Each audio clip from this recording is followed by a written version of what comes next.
खुलुमबाय नोंथांमोनखौ आंनि गोदान आपडेट चेनेलाव दिनै आं नोंथांमोननो खोन्थागोन जोङो बेंक एकाउन्टआव बबे मबाइल नाम्बारा लिंक जानानै दं बेखौ जोङो माबोरै नायगोन बेनि भिडिअ आं नोंथांमोननो लाबोदों।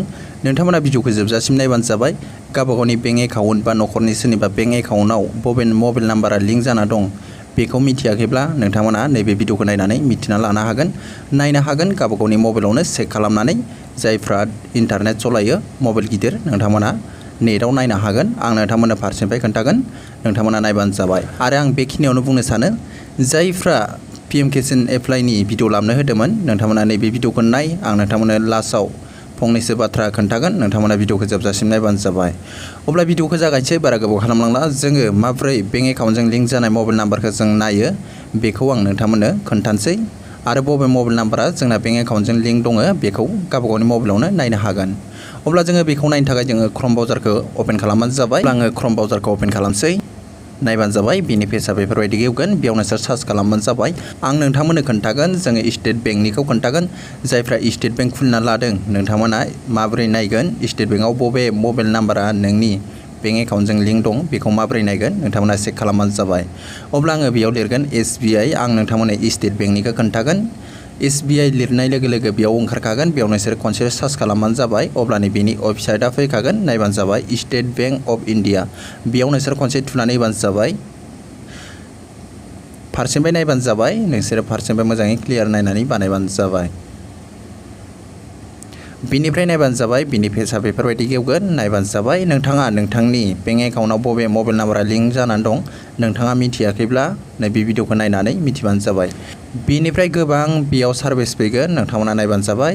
बेखौ नोंसोरो गोजौआव बोखोदो, बिनिफ्राय बेयाव दङ कास्टमार रिकुवेस्ट एन्ड कमप्लेन। बेयाव नोंसोर खनसे थुनानै होबानो जाबाय। बिनिफ्राय नायबानो जाबाय, बेयाव बेफोरबायदि पेज खेवगोन, बेयाव दङ सेलेक्ट खालामनो दं। फार्स्टआव नोंसोर सेलेक्ट खालामबानो जाबाय। गाहायनिखौ दङ रेज कमप्लेन, बेयाव थुबानो जाबाय। बिनिफ्राय बे गाहायाव दङ, गाहायाव खनसे सेलेक्ट खालामदो नोंसोरो। बेयाव नायबानो जाबाय, बेफोरबायदि ओंखारगोन, बेयाव गोबां ओंखारगोन, नोंसोर बेयाव थुनानै होबानो जाबाय। पार्सनेल सेगमेन्ट इन्डिभिजुवेल कास्टमार, बेयाव सेलेक्ट खालामदो। बेनिफ्राय नायबानो जाबाय, बेफोरबायदि लिरनानै होबानो जाबाय। बिनिफ्राय गाहायाव दं साबमिट, साबमिटआव खनसे थुनानै होबानो जाबाय। बिनिफ्राय नायबानो जाबाय, बिनि पेजआ बेफोरबायदि गेवगोन, बेयाव दङ इन्टार एकाउन्ट नाम्बार, नोंनि एकाउन्ट नाम्बारखौ होदो। बिनिफ्राय गाहायाव दङ केपचा, बे केपचाखौ नैबेयाव होदो। बिनिफ्राय सेन्ड OTP आव थुनानै होदो। बेयाव दङ 49 + 25, बेयाव 49 जों 25 जों प्लास खालामबा बेसे मोनो बेखौ बेयाव होदो। बिनिफ्राय नोंसिनाव बेलेग ओंखारनो हागौ, नोंसोरो बेलेग ओंखारबा बेफोरबायदिनो होबानो जाबाय नायनानै। बिनिफ्राय सेन्ड OTP आव थुनानै हो। अब्ला आङो एकाउन्ट नाम्बारखौ होनोसै आंनिखौ। बिनिफ्राय होखांजोब्बाय आङो, दा सेन्ड OTP आव थुनानै होनोसै। बिनिफ्राय नायबानो जाबाय, नोंनाव OTP नाम्बार थांगोन नोंनि मबाइल नाम्बार लिंकआव। बिनिफ्राय बेयाव ओंखारखाबाय बबे मबाइल नाम्बारा नोंना लिंक दं, बेयाव नायबानो जाबाय 73513। बे मबाइल नाम्बारा लिंक दङ। नोंसोरबो बेफोरबायदि नायनानै गावबागावनि मबाइल नाम्बारखौ गोसोखांनानै नोंथांमोना बे मबाइल नाम्बारखौ गावबागावनि नामाव खुलिफिनना लानो हागोन, बेंक एकाउन्टजों रेजिस्टार खालामफिननो हागोन। बिनिफ्राय नोंथांमोना बेफोरबायदि नायबानो जाबाय। मबाइल नाम्बारा गासिबो ओंखारा, बेयाव दङ मोनबाल' ओंखारदों, बेफोरबायदिनो ओंखारो। बेनिखायनो नोंथांमोना बेफोरबायदि गावबागावनि बेंक एकाउन्टजों बबे मबाइल नाम्बारा लिंक जानानै दङ बेखौ मिथियाखैब्ला बेफोरबायदि नायनानै लाबानो जाबाय। अब्ला दिनै भिडिअआ एसेनोसै, दिनै भिडिअखौ आं बेखौनो लाबोनाय जाबाय। बिनिफ्राय मानसिफोरा बुंहरदों PM किसाननि एप्लाइ भिडिअ लाबो होननानै कमेन्टआव। बिनिफ्राय आङो PM किसाननि एप्लाइ भिडिअखौ लाबोसिगोन। आङो गावनिखौ एप्लाइखौ खालामखांनायनि उनावसो गुबुननिखौ लाबोयो। गावनिया साक्सेस जाग्रोनांगौ, बिनिफ्रायसो आं गुबुननो खोन्थायो।